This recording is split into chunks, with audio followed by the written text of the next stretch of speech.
I've lived long enough to forget many things. Birthdays, faces, even the layout of the old ER I once called home. But some nights, they don't fade, they don't soften, they don't show mercy.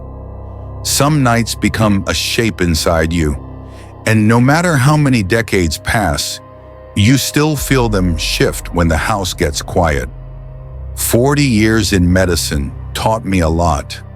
How to hold a dying hand, how to steady a shaking voice, how to pretend you're calm when you're breaking inside. But of all the nights I lived through, there's only one I still can't explain. Not with science, not with training, not with age. One kid, one sentence, and a silence that has followed me for almost half a lifetime. It wasn't haunting, not like those ghost stories people tell to scare themselves. It was something else, quieter, deeper, the kind of memory that sits on your shoulder when the world around you falls still. Even now when I close my eyes, I hear his voice, thin, cracking, fighting its way out of a body that didn't have much time left. "Don't tell her." That's all he said, a whisper, but the kind that doesn't disappear. My name is Dr. Harris. I'm 72 years old. Retired, apparently people say that word like it means ending, but it doesn't. Retirement just means you stop fixing bodies and start sorting through memories instead. Some are light, some aren't. I live a quiet life now. A small porch, a slow kettle, a radio that mostly plays static because I'm too old to care enough to fix the damn thing. But my mind, it's awake, louder than it should be, especially at night. Funniest part is, I didn't quit medicine because my hands got weak. No, the world will forgive shaky hands long before it forgives a shaky heart. I left because the memories got louder than the monitors ever were. When you're young, your days move so fast you don't notice which ones stick. But when you get old, the slow days bring everything back. Not regret, no, not regret, just reflection. Heavy reflection. Some nights I'd sit in my empty kitchen and wonder why this one story, out of thousands, still sits inside me like a stone. Why this boy stayed when so many didn't. Why this night felt wrong before anything even happened. It was a stormy night, one of those rains that shake the windows, make the lights flicker, turn the hospital into a long, humming cave of tile and tension. You'd think a busy ER would be hell, but a quiet ER? That's worse. Silence in a hospital means the world outside is gathering something. Pain, chaos, fate. And it's headed your way. I felt it that night. A tightness in the air, like the building was bracing for impact. And impact came, in the form of a call that would change the course of my entire career. Unresponsive male, teenage, ETA 2 minutes. I didn't know why my chest tightened. Maybe instinct, maybe experience, or maybe the beginning of a story I wasn't ready to carry, but he was already on his way, the boy who would change everything. I remember standing at the foot of the nurse's station, watching the rain smear across the sliding doors, as if the night itself wanted to blur what was coming next. There was no warning, no buildup, just a gut feeling, a quiet pressure behind the ribs that told me something about tonight wouldn't settle easily.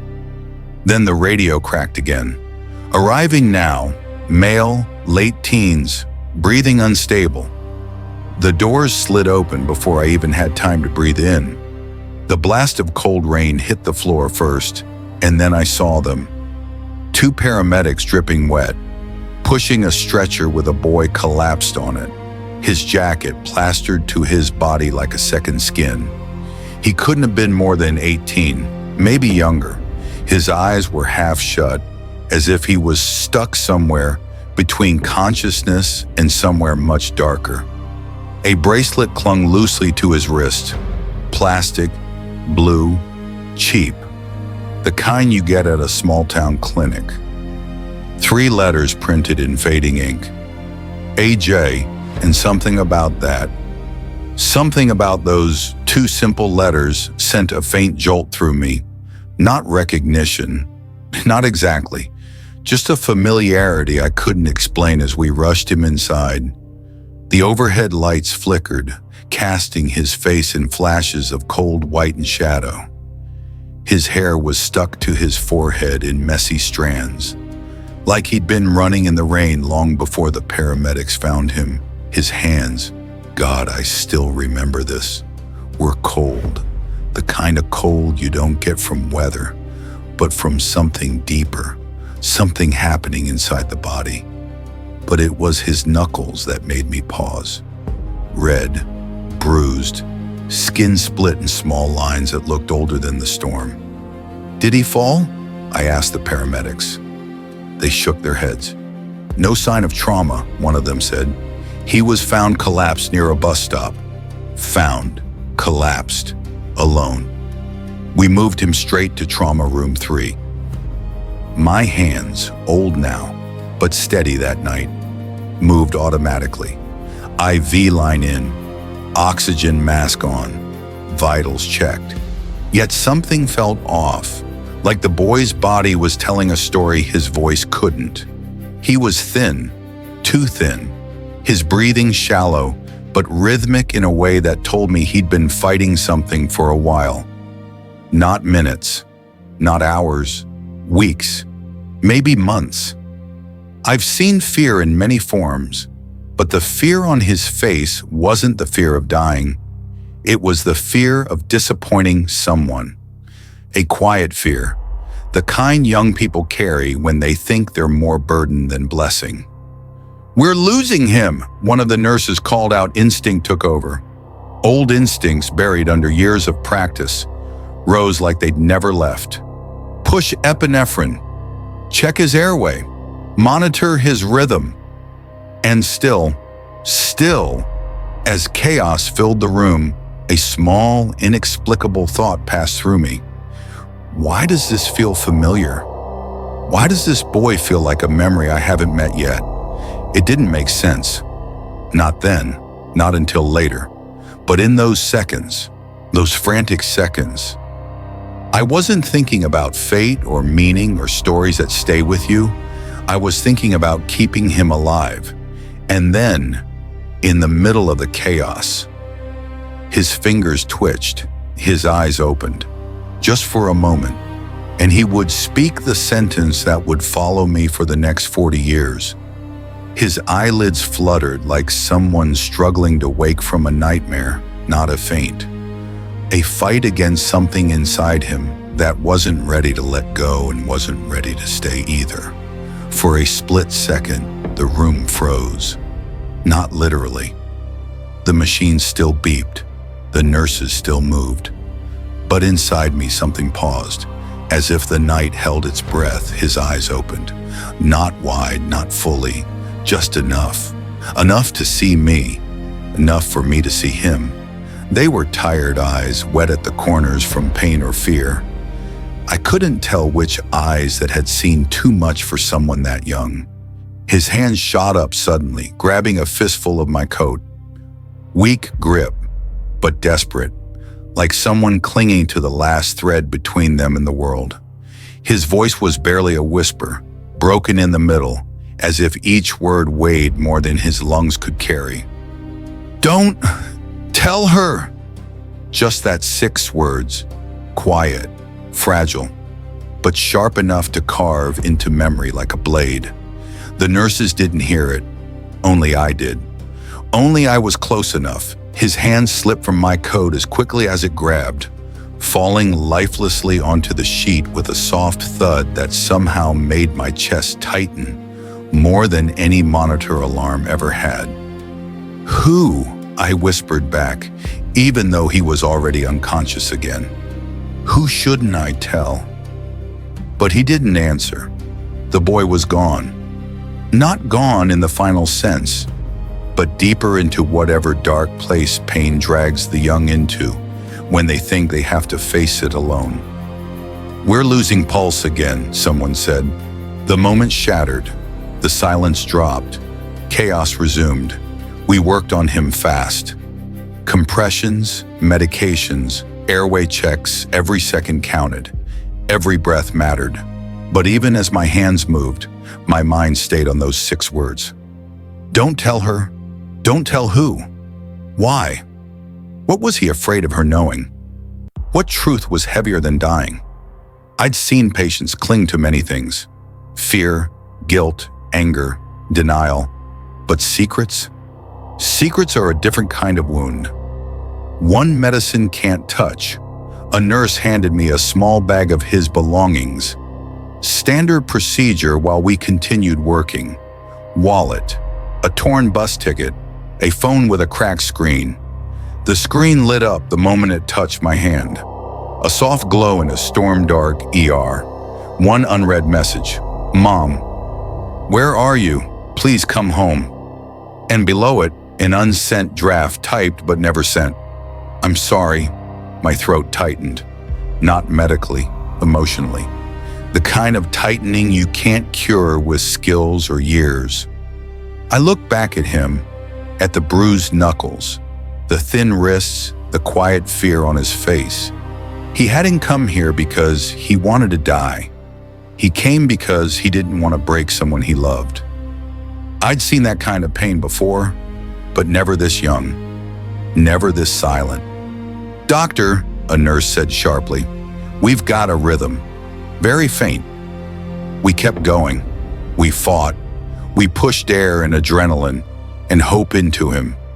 But underneath all that noise, beneath the storm outside and the alarms inside, I kept hearing those words over and over again. Don't tell her.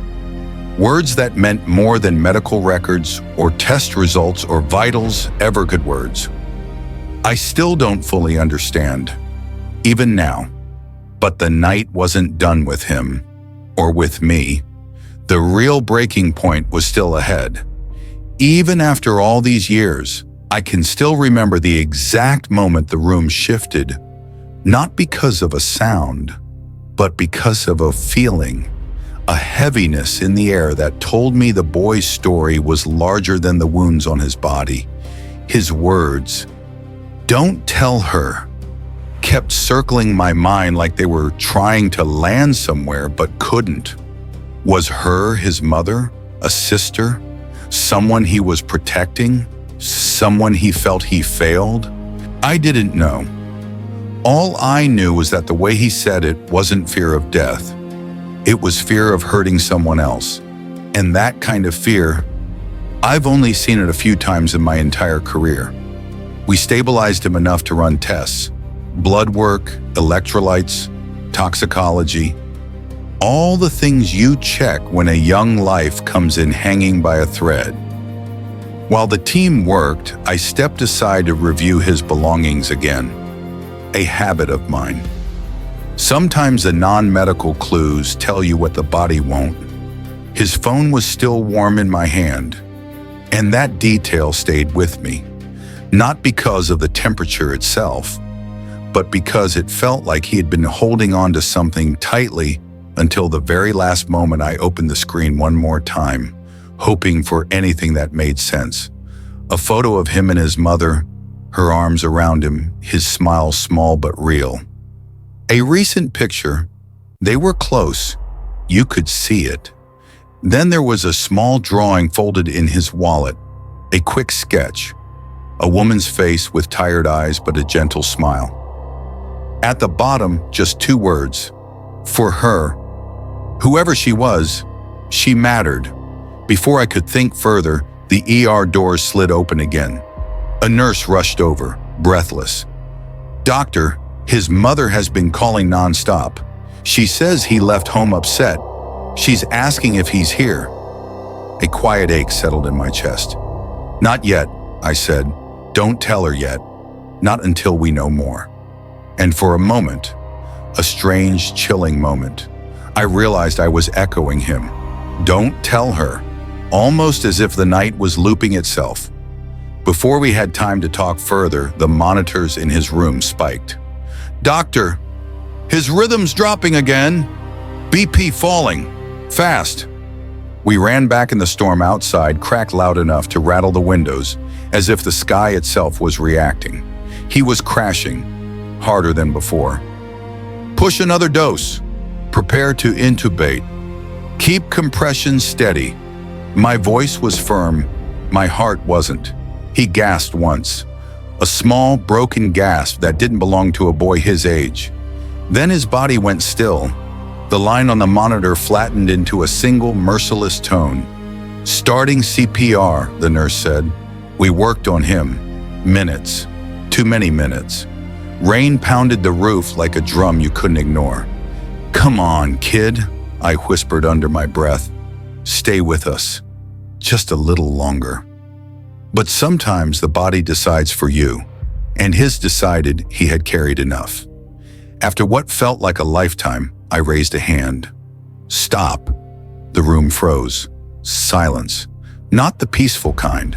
The kind that steals your breath. Time of death was called. The storm kept raging anyway. There are certain silences you never learn to live with. You just learn to stand in them. The silence after a young life ends is one of them.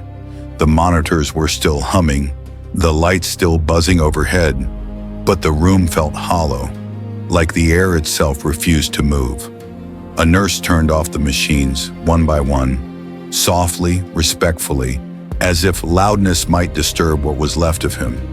I stayed still, hands at my sides, jaw tight, not thinking like a doctor anymore, thinking like a man who had just watched a future disappear. When I finally stepped out to breathe, the hallway lights flickered with the storm. Somewhere down the corridor, a phone was ringing. Footsteps echoed, life went on, but not for him. I leaned on the counter, letting the weight of the moment settle. Not everyone realizes that doctors grieve quietly. Because we have to, because we can't fall apart every time a life slips through our hands. But some losses, they don't just slip, they stay. A nurse walked up, eyes soft. "Doctor, his mother is here." For a moment I couldn't move. My breath caught somewhere between guilt and dread, and something else we don't have a medical word for. By the time I reached the waiting area, she was already there, soaking wet from the rain, hands trembling, eyes searching desperately for a face she hoped and feared to see. She looked younger than I expected, mid-40s maybe, a face carved by worry, not age. When her eyes met mine, there was a flicker, a small, fragile light that begged for good news. Are you the doctor who saw my son?"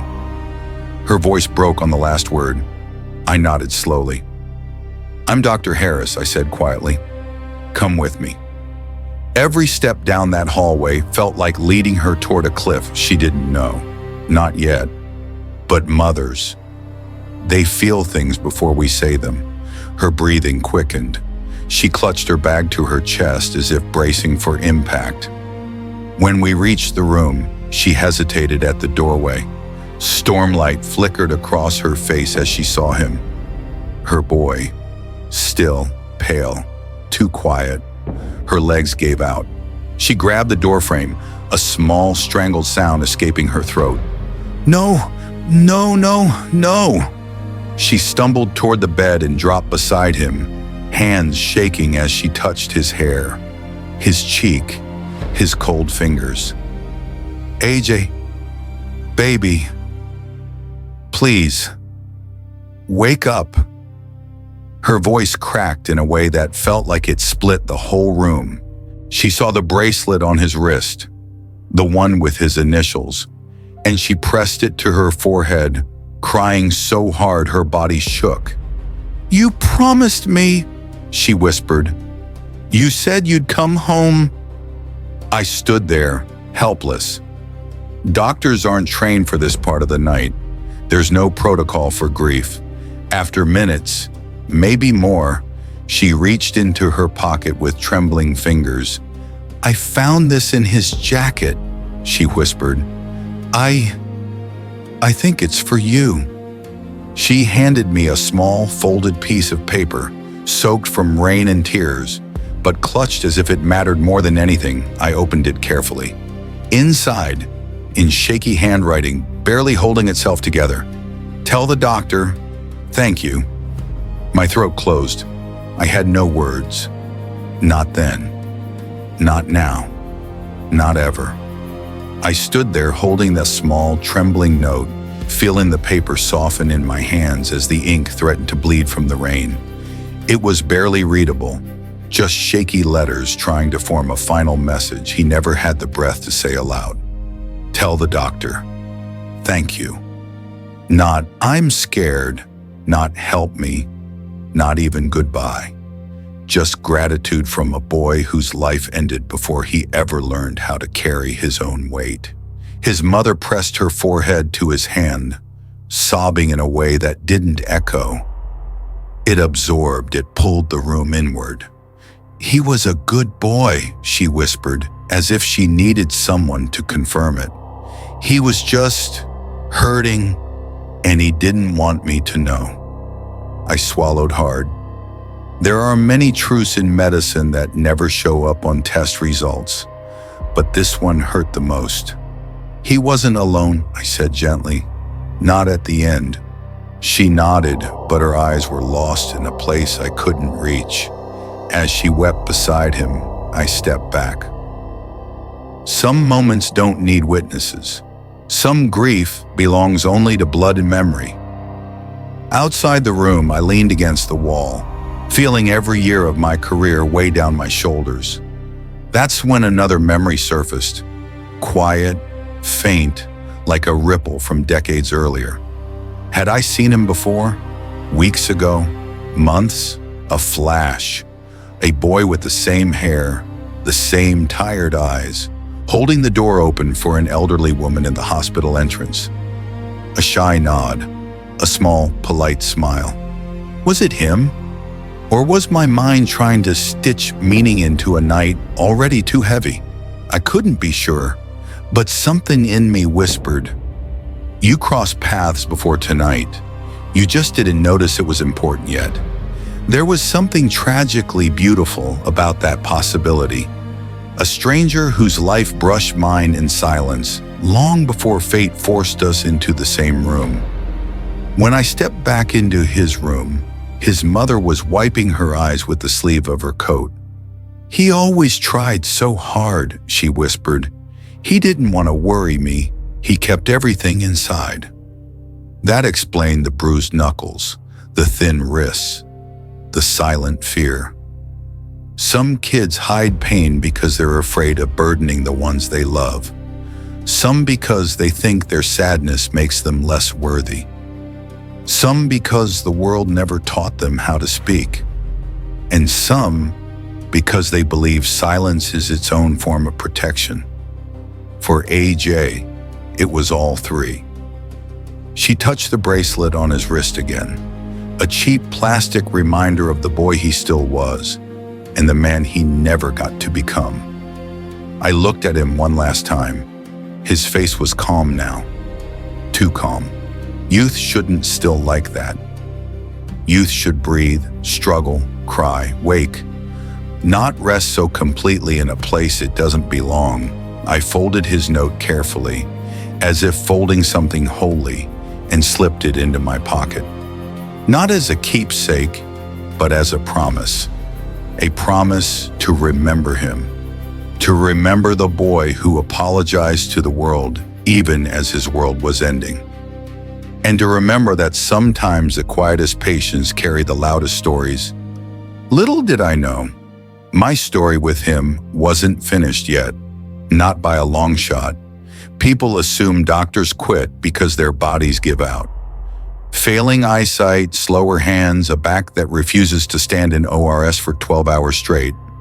But the truth is quieter, more hidden, more human. You don't retire when your body weakens. You retire when your spirit does. When the stories you carry start pressing harder than the stethoscope ever did. When the faces you lost start outnumbering the ones you saved. When every hallway reminds you of someone you couldn't hold on to. AJ wasn't the only loss I ever experienced, but he was the one that finally tipped the delicate balance between carrying stories and being crushed by them. I didn't quit because of guilt. No, if guilt alone made doctors retire, no hospital would have staff left. I quit because of the quiet weight that boys like AJ leave behind. The weight of unasked questions, unspoken fears, unfinished lives. It's strange how someone you know for less than an hour can stay with you more vividly than colleagues you spent half your career beside AJ's. Memory didn't come as nightmares or whispers or haunting visions. No, it came in soft, everyday ways. A boy walking alone on the street, hands in his pockets. A mother calling after him from the doorway. A cracked phone screen. A bruised knuckle. A shaky smile. All these small, ordinary pieces that suddenly felt heavier, sharper, because they belonged to someone who never got another chance to rewrite his story. For months after that night, I found myself staring at his bracelet in the evidence bag, or reading his note again until the paper started to crease at the same full lines. But eventually, the human heart has to protect itself. So I walked away.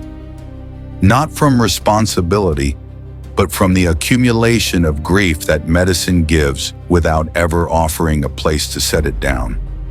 Now in retirement, the world around me moves slower. A small suburban home, an old wooden chair on the porch, a kettle that whistles louder than it needs to, and long, slow evenings where the mind wanders, where the body can't follow. Some nights I sit on that porch and watch the street lights turn on one by one, the kind of light that flickers weakly at first before finding its strength. I've lived here 10 years, and yet not once have I watched those lights without thinking of him, AJ. His face is clearer to me than some relatives I haven't seen in decades, clearer than co-workers I once trusted with my life. Clearer than mentors whose voices still echo in my medical notes. And I think I know why. Because some memories aren't meant to fade. Some stories aren't meant to quiet down.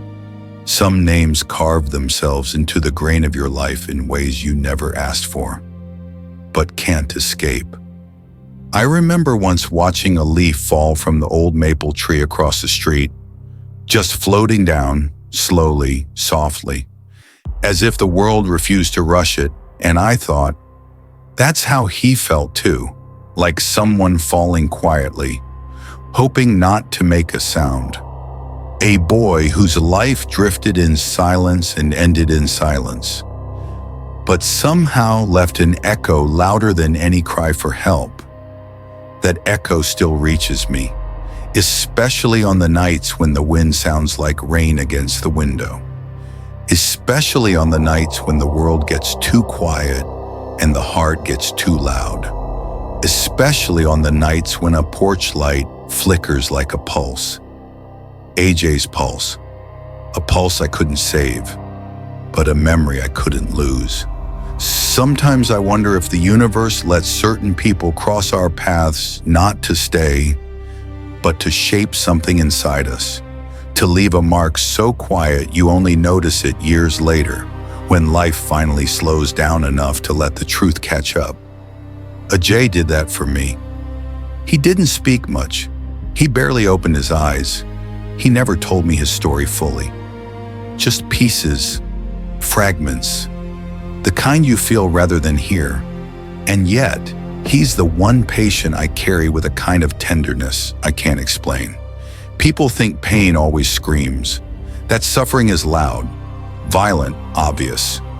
But the truth, most pain whispers, softly, politely, ashamed of itself. AJ's pain whispered too, right up to the moment it swallowed him whole. And now, As an old man on a porch with more years behind me than ahead, I finally understand the weight of his last words. Words too small to belong to something so heavy. Don't tell her. Not a warning, not a secret, not fear. It was love. Silent, desperate love from a boy who thought protecting someone meant carrying everything alone until it crushed him. His mother didn't need saving from the truth. He did, but he didn't know how to ask, or who to ask, or whether he deserved to ask at all. That's the cruel part about youth. They think bravery means silence. They think opening up is burdening someone. They think tears are apologies. They think love is something they owe instead of something they receive. I used to believe medicine could fix anything, that we had tools and treatments and training strong enough to pull anyone back from the edge. But that night taught me something school never did. You can restart a heart, you can fill a lung, you can stitch a wound, but you can't fix the quiet places where someone's spirit begins to fade. That kind of healing, the emotional kind, doesn't happen in ER rooms.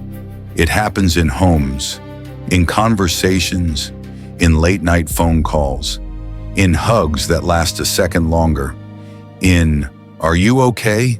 asked twice instead of once. It happens long before a stretcher rolls through hospital doors.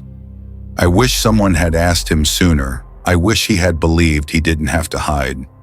I wish I'd met him a week earlier, a day earlier, even an hour earlier, when I still had a chance to change the trajectory of his night. But medicine doesn't bend time. It only meets people at the breaking point. Tonight, as the wind brushes the trees and the porch creaks beneath my weight, I look up at the same sky I looked up at that night 40 years ago. So vast, so quiet, so indifferent.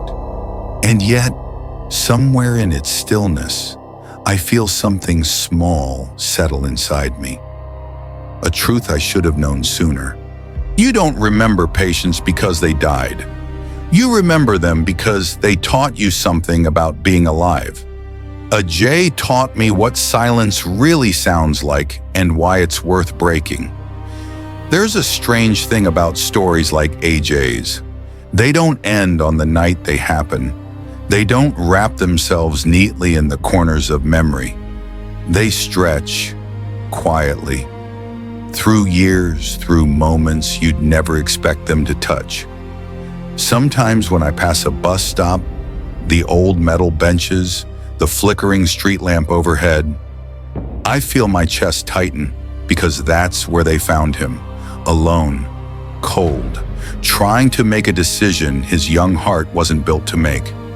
I've walked past countless bus stops without thinking twice, but after him, each one felt like a reminder, not of death, but of all the places where someone might be sitting with a storm inside them no one else can see.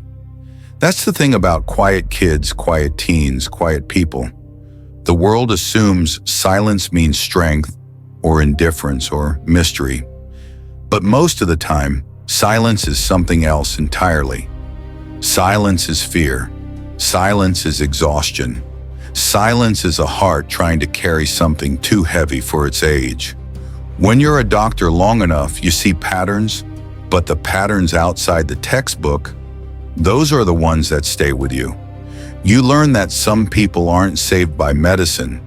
They're saved by moments, a conversation, a touch, a sentence whispered at the right time, or asked at the right time. I find myself replaying his night as if I could rewrite it by remembering it well enough. I imagine him sitting on that bench, rain coming down, hands trembling, phone lighting up in his pocket with messages from the one person he didn't want to disappoint.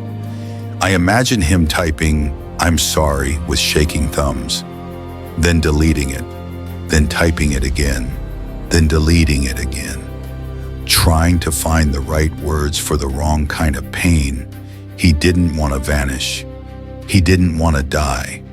He just wanted the hurting to stop without hurting someone he loved. The world is unkind to kids like that.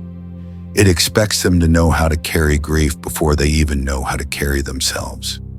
I think that's why his face stayed with me, why 40 years later I can describe things about him more clearly than the lunch I had yesterday, because he wasn't invisible. He never was. But he believed he was. And belief can be a powerful kind of blindness. Some nights, I sit with that thought longer than I should.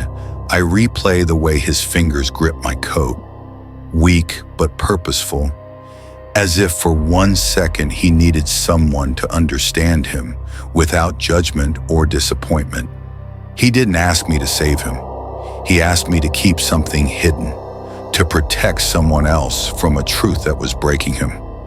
That kind of love, misguided, painful, but overwhelmingly pure, is rare and devastating. If I close my eyes, I still hear his breath, shallow, uneven, and his voice thin as a thread. Don't tell her. 6 words that carried a lifetime of fear, a lifetime of love, a lifetime of burden. People think doctors forget. They think after thousands of patients and thousands of charts and endless nights, you start losing faces.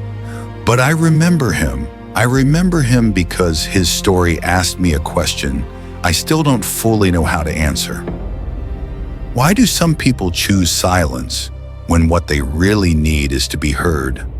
Maybe that's why this memory still sits inside me, not as a wound, not as guilt, but as a reminder. One I didn't ask for, but needed anyway.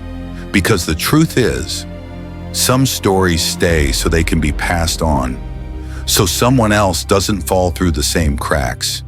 People assume memories haunt you because they're painful, but I don't think that's true. Not anymore. Some memories stay because they're unfinished, because they're holding something you were meant to understand later. After life has slowed down, after time has softened you, after you've learned to listen to things you couldn't hear in your youth. AJ's story stayed not to torment me, but to teach me. At 72, when the nights grow long and the world quiets down to nothing but the hum of the refrigerator and the rustling outside my window, I finally hear the truth his silence was trying to say. If you love someone, check on them. Not with suspicion, not with force, not with interrogation, but with presence, with gentleness, with the kind of attention that says, I'm here. You don't have to carry this alone. We live in a world where everyone talks but very few are heard, where people post their entire lives but hide the parts that hurt the most, where a boy like AJ can sit beside a storm on a metal bench and genuinely believe that telling the truth would break the person he loves. And that belief, that quiet, crushing belief, is what kills people before the sickness does. Sometimes I ask myself, what if someone had asked him that morning, "Are you really okay?" Not the polite question, but the real one. The one asked with eyes that mean it. Would he have told them? Would he have opened that bruised heart just enough to let the weight fall out? Or had he already convinced himself that silence was safer? When I sit on my porch watching the streetlights come alive, I think about how easily we walk past each other's storms. I think about all the AJS out there. Quiet, polite, kind, carrying the world behind a soft smile and don't worry about me. Some will grow older, some will find help, some will find their way, and some won't. That's why his story matters. Not because of how it ended, but because of what it reveals. Your words matter. Your presence matters. Your concern matters. Your love matters even when you think it's too small to make a difference. Because to someone hiding their pain behind silence, Your voice might be the one thing that reaches through the dark. I couldn't save that boy, medicine couldn't save him. But maybe telling his story saves someone else. Maybe it reaches the quiet soul who needed to hear it. Maybe it finds the mother who hasn't checked a bedroom tonight.